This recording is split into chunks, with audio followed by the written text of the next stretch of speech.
So we have read about this last and mightiest transformation experienced by King Aswapati. That's what we read about last time. And now we're going to see what is the result for him of that transformation. He has a wonderful series of experiences which occupy the rest of the canto.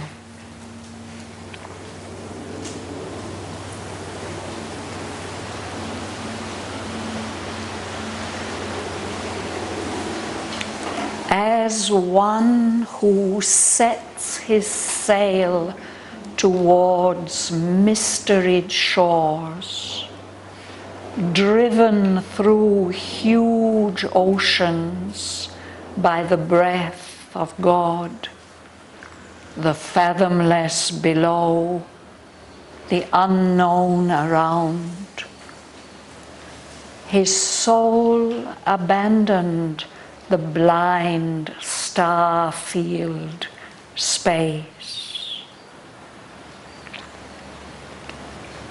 Afar from all that makes the measured world, plunging to hidden eternities, it withdrew back from mind's foaming surface to the vasts, voiceless within us in omniscient sleep.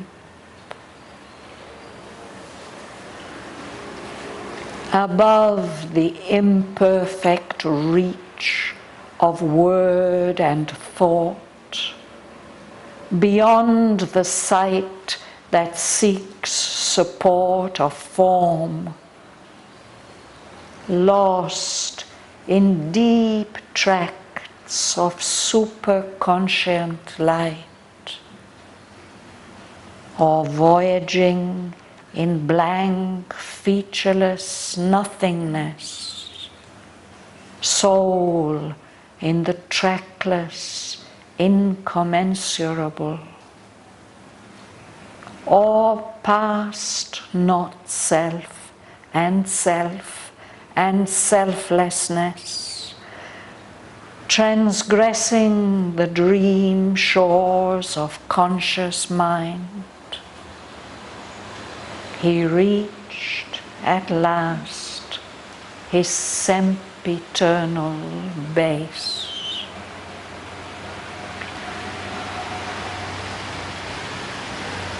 On sorrowless heights, no winging cry disturbs. Pure and untouched above this mortal play is spread the spirit's hushed, immobile air. There no beginning is, and there no end. There is the stable force of all that moves. There the aeonic laborer is at rest. There turns no keyed creation in the void, no giant mechanism watched by a soul. There creaks no fate-turned huge machinery. The marriage of evil with good within one breast, the clash of strife in the very clasp of love, the dangerous pain of life's experiment in the values of inconsequence and chance, the peril of mind's gamble throwing our lives as stake in a wager of indifferent gods, and the shifting lights and shadows of the idea falling upon the surface consciousness, and in the dream of a mute witness soul creating the error of a half-seen world where knowledge is a seeking ignorance, life's steps a stumbling series without suit, its aspect of fortuitous design, its equal measure of the true and false. In that immobile and immutable realm, find no access, no cause, no right to live. There only reigns the Spirit's motionless power, poised in itself through still eternity, and its omniscient and omnipotent peace. Thought clashes not with thought, and truth with truth. There is no war of right with rival right. There are no stumbling and half-seeing lives passing from chance to unexpected chance. No suffering of hearts compelled to beat in bodies of the inert inconscience make. Armed with the immune, occult, unsinking fire, the guardians of eternity keep its law forever fixed upon truth's giant base in her magnificent and termless home.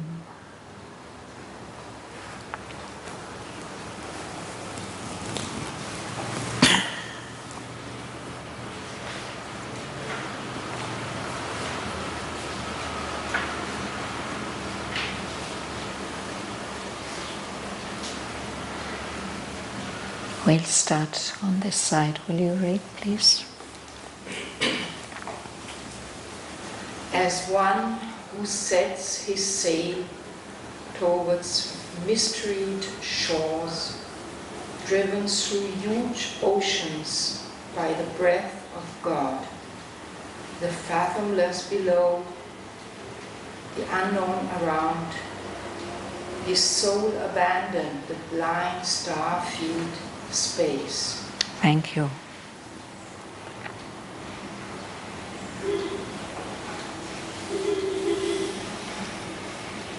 So again we have the image of the sailor that comes several times in Savitri. Here it's just in this one short sentence.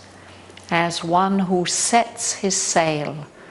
It means somebody in a sailing boat sets his sail to catch the wind, to carry him to a particular goal.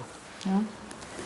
So he, Asvapati, is setting his sail. It's as if he's setting his sail, directing himself towards mysteried shores, shorelines, lands that he doesn't know anything about, that are mysterious. Yeah? And that one who sets his sail towards mysteried shores is maybe driven through huge oceans by the breath of God, It's the wind that's blowing him, but he's being driven, guided by some divine power. The ocean is fathomless. It's so deep it can't be measured how deep it is. And all around him is the unknown. So for King Asvapati, it's like that. He's setting off for some mysterious destination, being driven by the breath of God. Deeps below him, the unknown around him. His soul abandoned the blind star field space. It's leaving this material universe altogether. This blind star field space, material space, this universe. His soul is leaving this universe behind.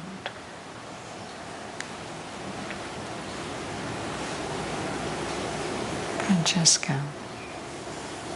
Afar from all that makes the measured world, longing to hidden eternities, it withdrew back from mind's foaming surface to the vast voiceless within us in omniscient sleep. Yes. So he's moving to a great distance, afar, far away from everything that makes this measured world, this world that is a world of limits and of measures. His soul is plunging, it's diving deep to hidden eternities.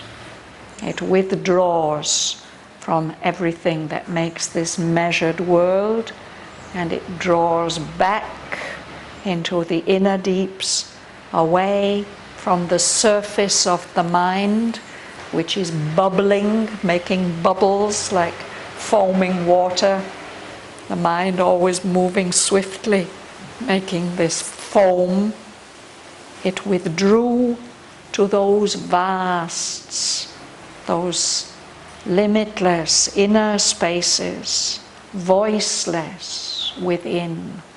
They are silent spaces. They are voiceless because they are in a kind of state that seems to us like sleep. But this is an all-knowing sleep. It's an omniscient sleep, a sleep that contains within itself all knowledge. That's there, Sri Aurobindo says, it's within us.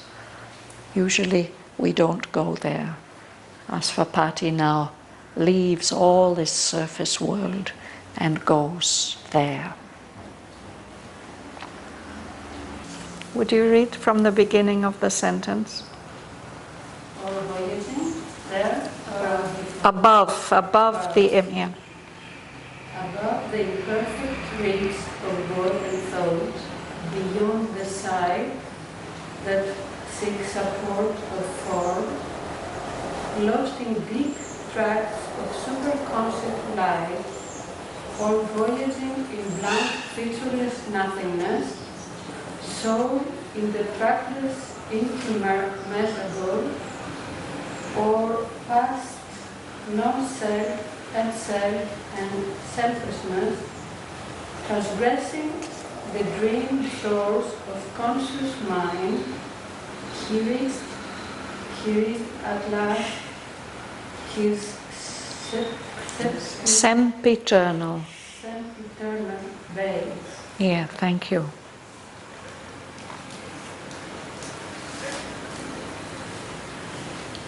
So he's going beyond mind, above the imperfect reach, the reach or range or scope of word and thought. Beyond the sight that needs to be supported by forms. He travels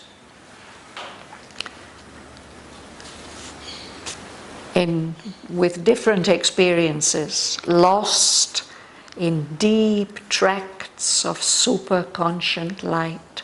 Tracts are like areas, territories.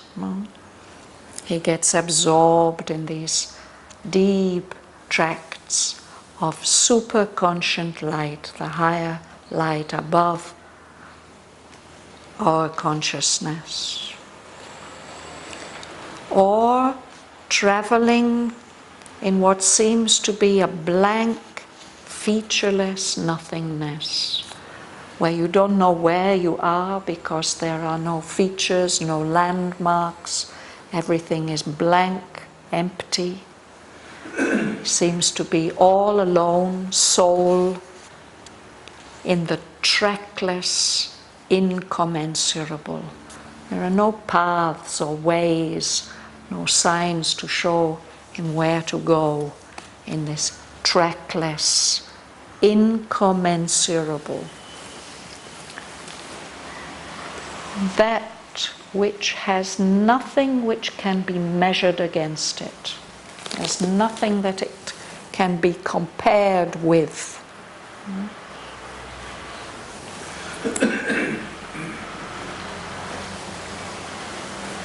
Or, so this is another alternative, going past as if these are islands, these states of being, not self, self and selflessness, as if these are different modes of existence. He's going beyond these possibilities. He reached at last his sempiternal base. At last he arrives somewhere at his base, his foundation which is sempiternal. The word eternal we know. This word is made more emphatic by the addition of the Latin word semper, which means always, forever eternal. This base of his is sempiternal. And he reaches there by transgressing the dream shores of conscious mind. This word transgressing in English usually has a negative connotation. It means doing something that you shouldn't do. No? But if we look back at the literal root of the word, it just means going beyond. So if we transgress, we go beyond some kind of limit of acceptable behavior or what the law tells us to do. No? Here, what he's going beyond, stepping across and going beyond, are these dream shores, these borderlines, dreamy borderlines of conscious mind. At last he comes to somewhere which isn't a dream, which is his sempiternal base. And sorrowless hates, no winging eye disturbs, pure and untouched above this mortal play, he spread the spirit's hushed, immobile head. So, heights, it's connected with high, even though it's spelt differently with this EI, it's pronounced high, heights, on heights that are free, completely free of all sorrow. No winging cry disturbs those heights. It's as if no bird, no prayer, nothing can reach those heights.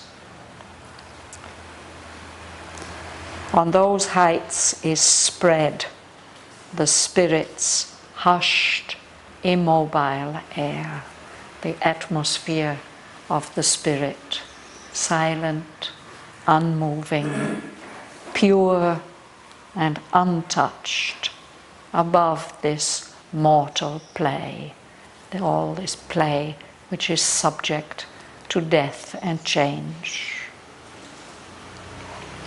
So he has reached the house of the spirit. Joanne. There no beginning is, and there no end. There is the stable force of all that moves. There the Ionic laborer is at rest. So it's beginningless and endless. There's something stable there, something that doesn't move, that doesn't change. But that stability, that stable, is a force. It's the force which moves everything that moves. There, the Aeonic laborer is at rest. This may be mind, or it may be perhaps the soul that struggles for progress through the eons, through the immeasurable stretches of time, eons, very, very vast stretches of time. So there's somebody who's been making a lot of effort through all the eons. When he reaches that stable, immobile air, he is at rest.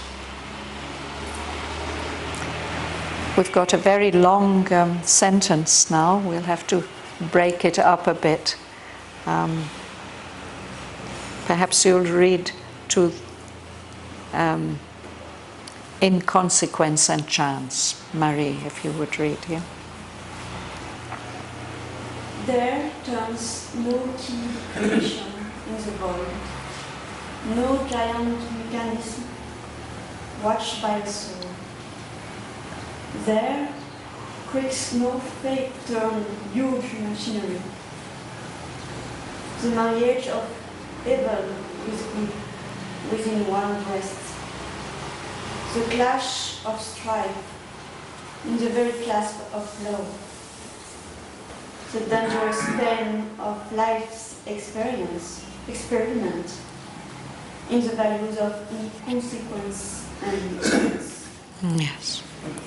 So the first three lines present our universe as something mechanical, the keyed creation, as if it's like one of those toys that's been wound up by clockwork with a key and just set off on its way to run its little mechanical course, no? So when we reach the air of the spirit, there's no keyed creation turning round and round in the void, in the emptiness. The universe might look like that sometimes, no? Or it looks like a giant mechanism, if we're looking at it from inside, a giant mechanism that's watched, observed by a soul. This view of Prakriti with her mechanism just being observed by the Purusha. There creaks no fate-turned huge machinery. A kind of machine which is kept going by karma, by the consequences of what has been done. This machinery that's turning by fate. And creaking is the noise that an old rusty machinery makes. No? So there's none of all that. And now he's going to tell all the things that are not there. This marriage of evil and good within one breast. we are all mixed, no? Falsehood and truth in all of us. And we experience in our world, even in the clasp of love, when we are most one with somebody, there's always some friction, some conflict, the clash of strife.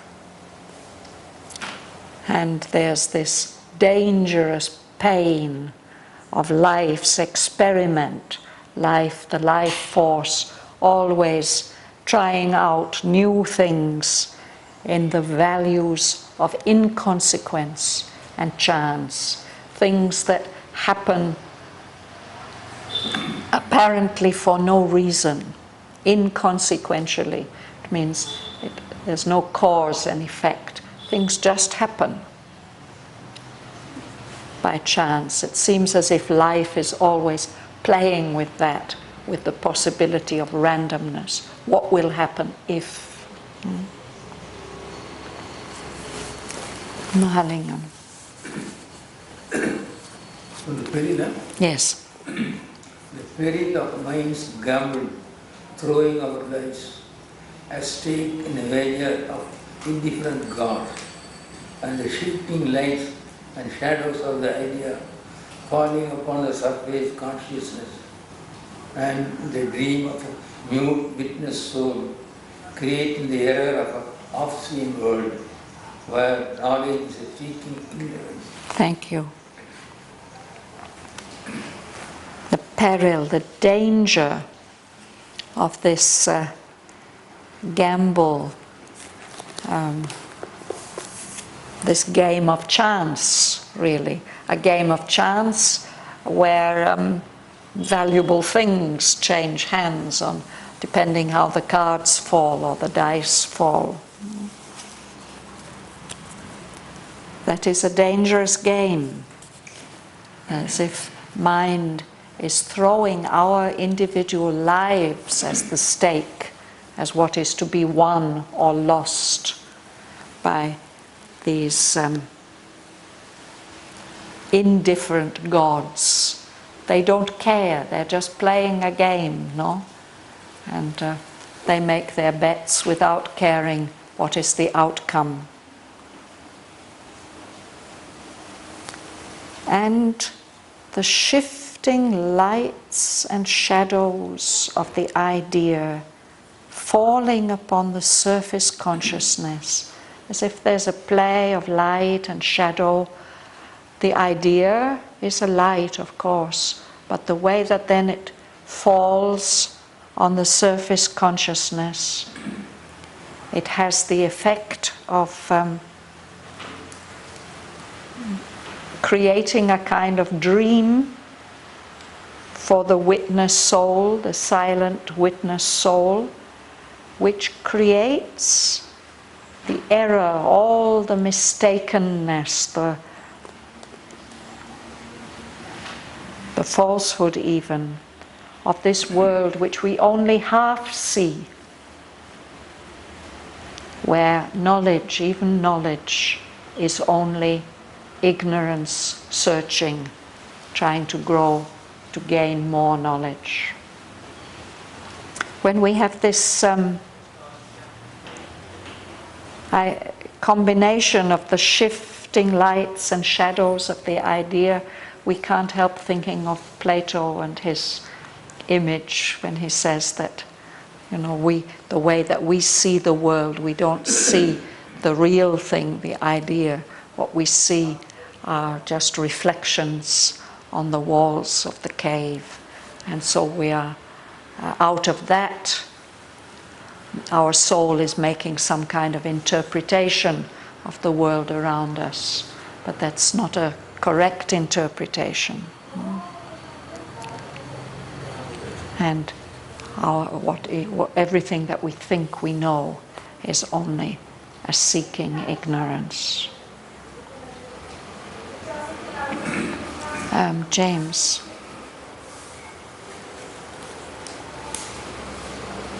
Life's steps, a stumbling series without suit, its aspect of fortuitous design, its equal measure of the true and false, in that immobile and immutable realm. Find no access, no cause, no right to live. Thank you.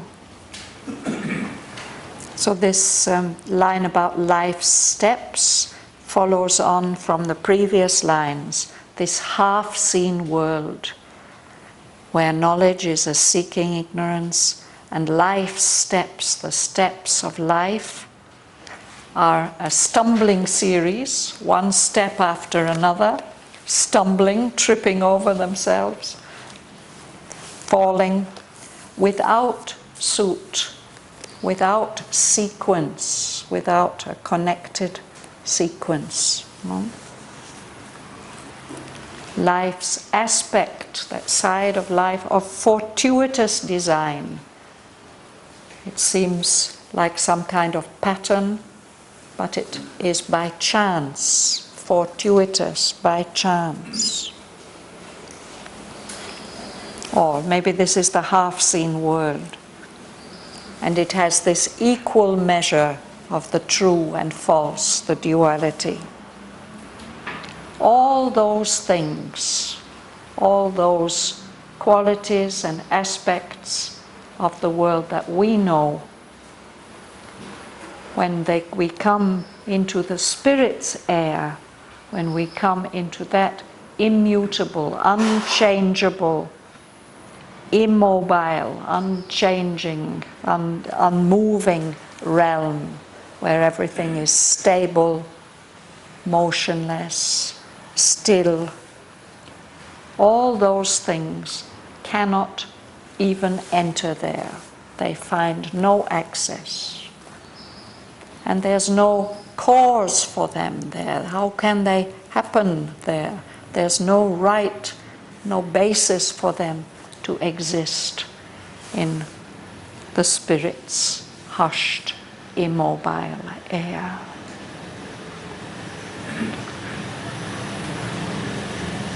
Dr. Kyung? There only reigns for the Spirit motionless power, poised in itself through still eternity, and its omniscient and omnipotent peace. Thank you.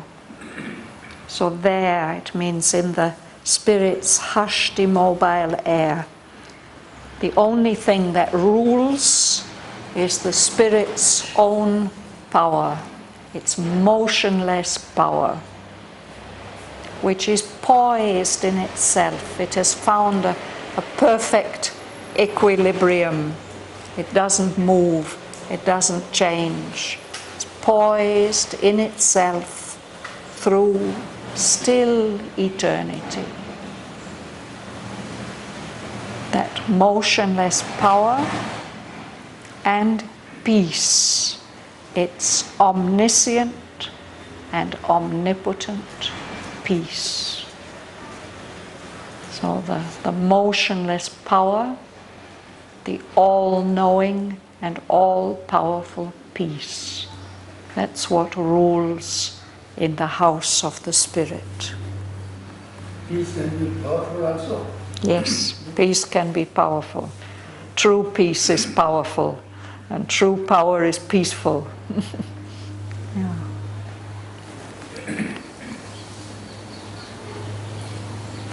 Bhavan. Thought clashes not with thought, and truth with truth. There is no bar of right with right and right. There are no stumbling and half-seen lines, passing from chance to unaccepted chance. No suffering of hearts compelled to beat in bodies of the inner inconscious need. Yes. It's so difficult for us to imagine that immobile power and omniscient peace. So Aurobindo again and again has to tell us what it's not like. So there's no clashing contradiction of thoughts and even truths. One person is fixed on a particular truth. It clashes with somebody else's truth. And what one person or one set of people believe to be right clashes with some other group's sense of what is right. So their thought clashes not with thought, and truth doesn't clash with truth, and there's no war of right with rival right. It's a characteristic of our world of limitation and separation and division, that we find things to cling to that we feel are right and true, but those are contradicted by other rights and other truths. And there, in the realm of the spirit, there are no stumbling and half-seeing lives. That's our lives, no? Because we can't see properly, because our vision is imperfect, we are always stumbling. We're always tripping over ourselves, making mistakes. No? And we pass, or we seem to pass, from one chance to another unexpected chance. Happenings, unexpected things keep affecting us. And there's no suffering as there is here, the suffering of hearts that are compelled to beat in bodies of the inert inconscience make. It's one of the things that our hearts suffer from, is that they are limited by the possibilities of the body and the insensitivity of the bodies. The bodies are made out of matter, no? Of course living matter, but still it's matter. So that they are inert. They find it difficult to move. They've been made by that inconscient. So all that feeling of limitation and dissatisfaction and incapacity, that is all gone. Renana. Armed with the enormous occult's unseen fire, the guardians of eternity keep its law, forever fixed upon truth, giant base, in her magnificence and termless. Yes, termless. It means there's no term to it, there's no limit, no end to it. A terminus, you know, it's where the bus stops. A term is an end.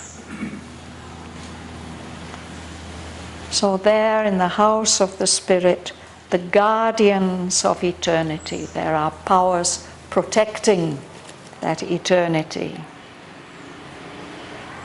They are armed. They have their weapons, their protective weapons.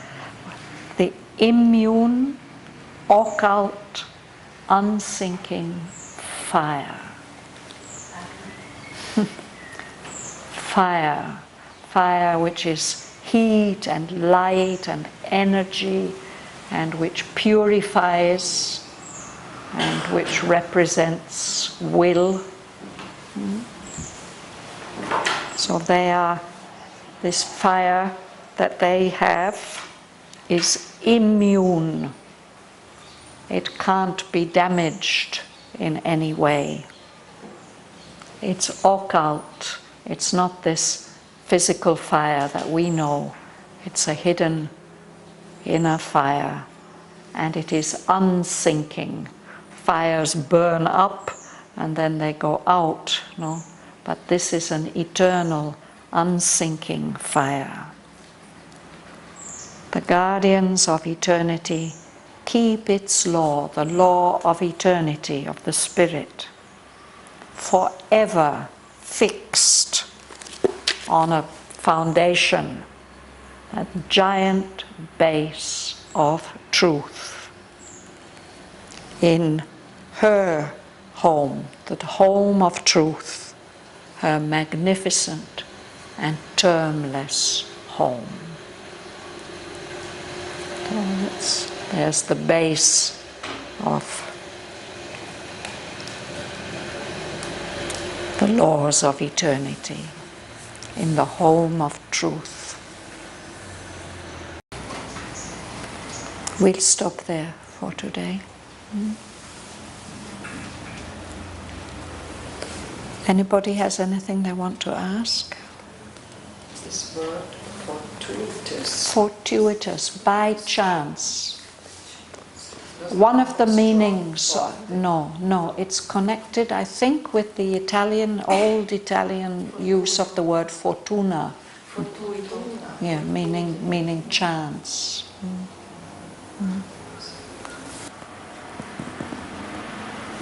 So shall we read this passage together?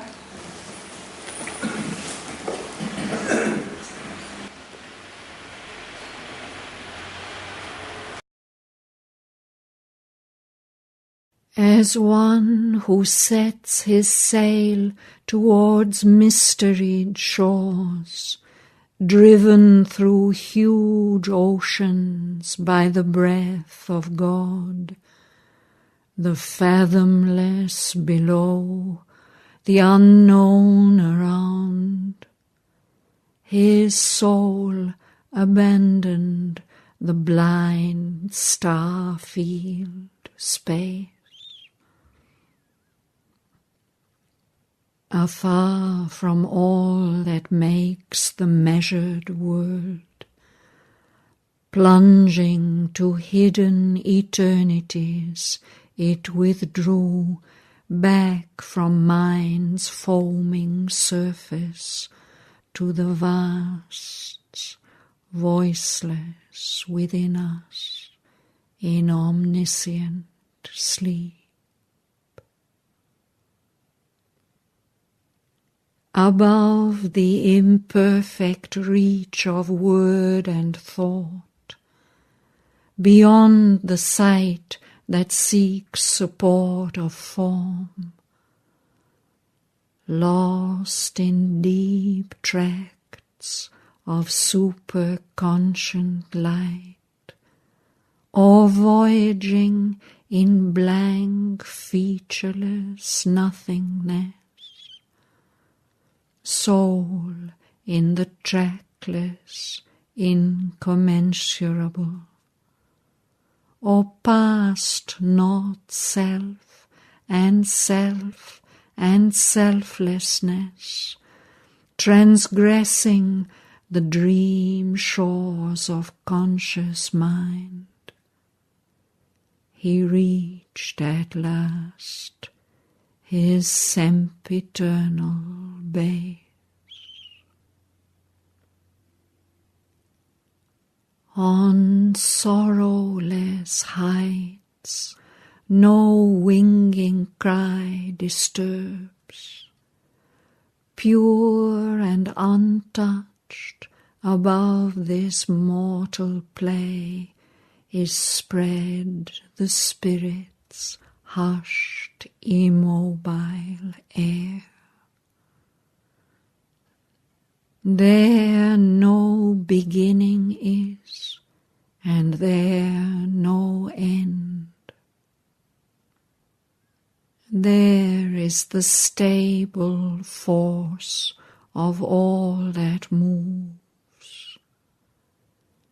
There the aeonic laborer is at rest.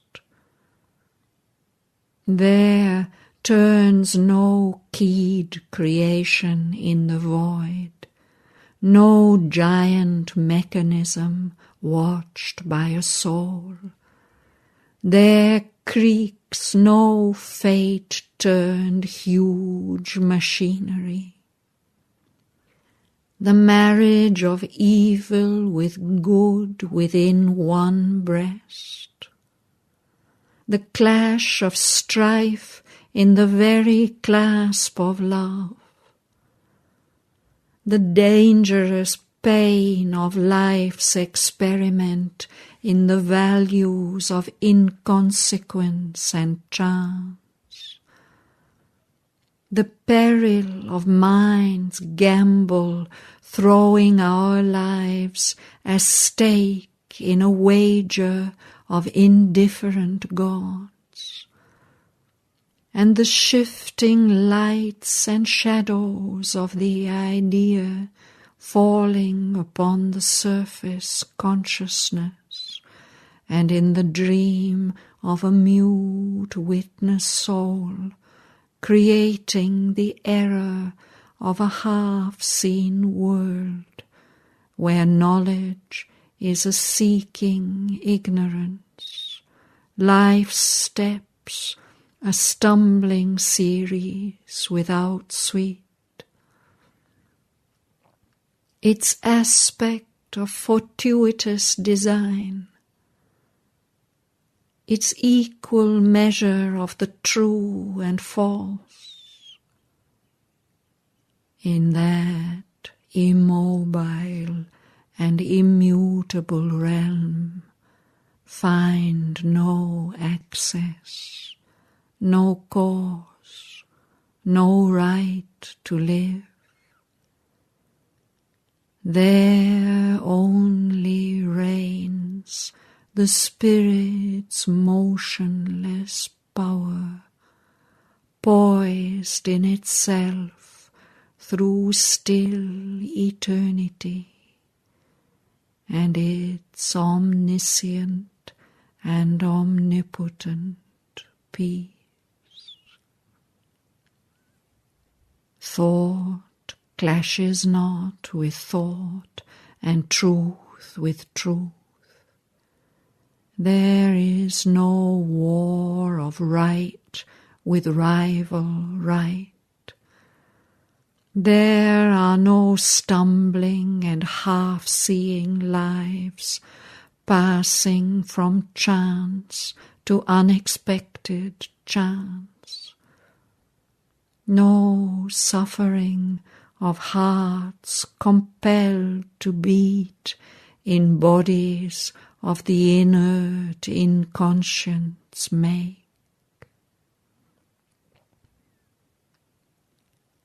Armed with the immune, occult, unsinking fire, the guardians of eternity keep its law forever fixed upon truth's giant base in her magnificent and termless home.